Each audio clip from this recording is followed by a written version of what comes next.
One of the most surprising things to come out of Leafs training camp so far is William Nylander's shocking position switch to center. We'll be talking about what that could mean for the Leafs going forward. Plus, star rookie Matthew Knies decides to live in a hotel room instead of with Captain John Tavares to focus on making the team. So, all of that and more on this episode of Leafs Digest. But before we get into that, a reminder that this video is sponsored by Rentals.ca. Mark, Rentals.ca is Canada's largest apartment hunting network. You can find apartments, houses, condos, whatever you want. From coast to coast in cities like Toronto, Vancouver, Halifax, Montreal, St. John's, you can find them anywhere. My favorite thing is the website. It's super clean and easy to use. The maps are also a super useful thing to have. You can easily navigate and use this to find any apartment on any street in any city that you want. Yeah, for sure. And it's a company that I have used, Mark, as you know, like I currently live in Quebec City. I know Quebec, whatever. But I live here and I used rentals.ca to help find my apartment. And again, the website's super easy. There was no struggles at all to find out where I wanted to live. And plus, guys, I need to mention they have a contest going on right now. If you click the link down below, unfortunately not open to residents of Quebec like myself, but if you click the link down below, you have a chance to win a month's free rent from rentals.ca if you are 18 years or older. So click the link down below, and you guys have probably seen their billboards everywhere in Toronto, in Halifax, wherever you are across the country. Rentals.ca has you covered if you are looking for your next home rental.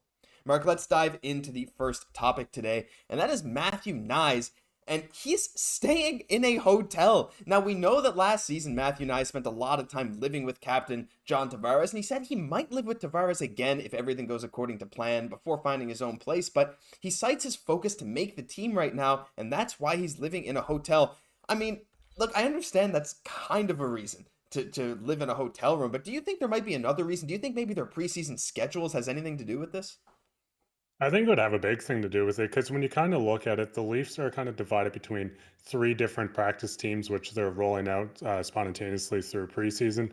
And you've seen Nyes get the first game. Tavares is not playing tonight, but he is getting the game tomorrow. So with the schedule a little switched up, I do think he might want to just stay on his own, not be in a house where he has to get up at different times than Tavares, and maybe just spend this focusing on himself, focus on the big picture of making this team and just making this instant impact and just making sure he's on the opening night roster. Do you think he is sick of John Tavares' dry humor?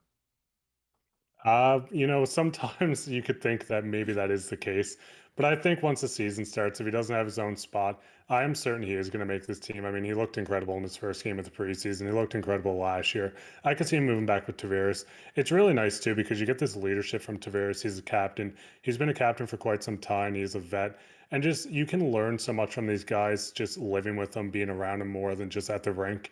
And overall, I think you can get over the dry humor and just focus on the season, learn as much as you can from Tavares, and just grasp everything you can. Yeah, I mean, how many times have we seen teams sign veteran guys just for locker room presence, let alone having a star rookie like Matthew Knies, who seriously looks like he's a future potential point per game guy, living with a captain in John Tavares, a guy with so much NHL experience, so many points and goals, behind his name. He is one of the best guys to learn from if you're looking for leadership and how to grow in this league and how to stay relevant, how to get big contracts in the future, right? So I feel like while yeah, it's a good idea to live with Tavares, it also kind of shows some maturity on Nye's part to try not to get distracted, just to focus on making the Maple Leafs team a roster where he's probably likely to make it anyway. I think this focus will really go a long way.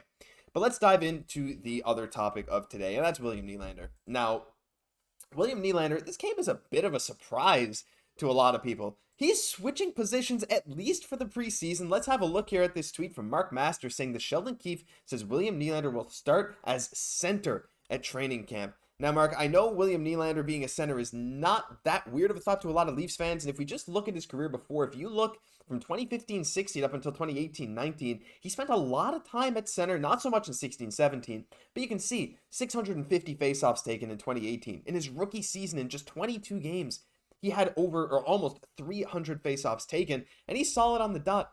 What do you think Willie playing center for the Leafs could mean moving forward? Do you think this could mean another shift of Tavares to the wing? I could definitely see it. When we got Ryan O'Reilly last year, we seen Tavares slot over to the left wing on that line. And you can just kind of see where guys get a little older, they start slowing down a bit. when you're playing center, you need to be so active. You need to cover a lot of ground. You need to protect the net, protect the point. You just need to be everywhere.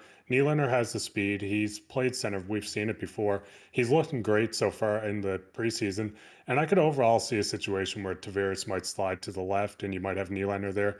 But I also really enjoyed the line of Nylander in the middle with Domi and Steves during the preseason.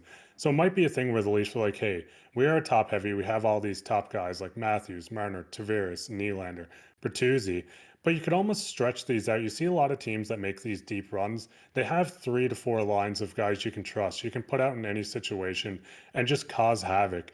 And I think if you wanted to kind of switch that a bit, I'm not a big fan of having Tavares with a guy like Knies and Lafferty. I think you need a bit more scoring there. But I think Nylander can do perfect on his own at center. You can kind of move him in that middle six between someone with Tavares, or you can put him down with Domi and a guy like Steves or Robertson or whoever ends up making this team. So overall, I think it's just excellent to have this guy. If you can develop even better at center, it's just an extra add to have. Yeah, and I think you bring up a couple of great points. I'd like to circle back to one of the first ones you mentioned, and that's speed.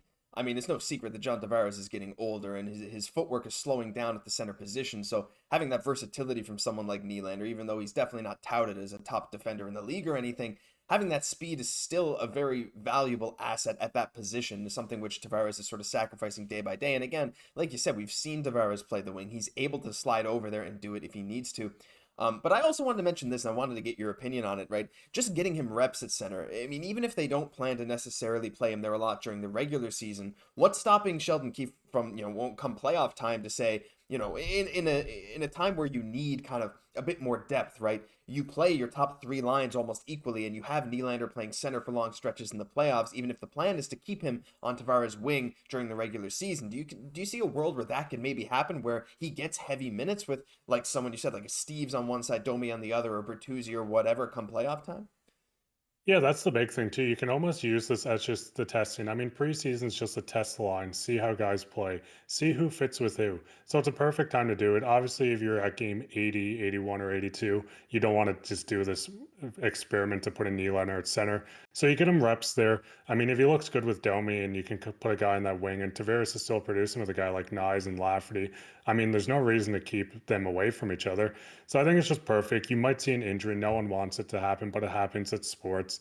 So if someone goes down and you need in the pinch, at least you know Nylander can step up. He can play this second. He can play this third line. You still have a guy like Kampf, Domi, who's capable of playing center as well. So it's always nice to have these guys that you know can fill in when needed. Yeah, the Leafs are very interesting.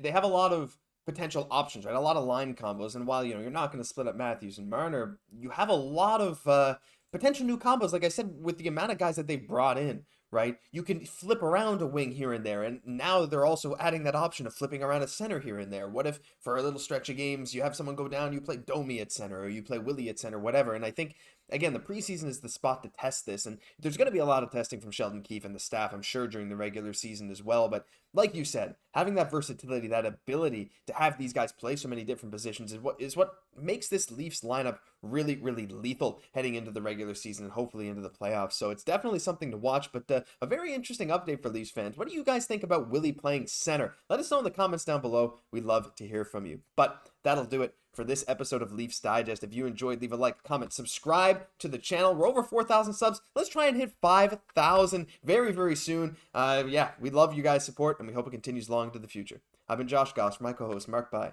We'll catch you in the next one.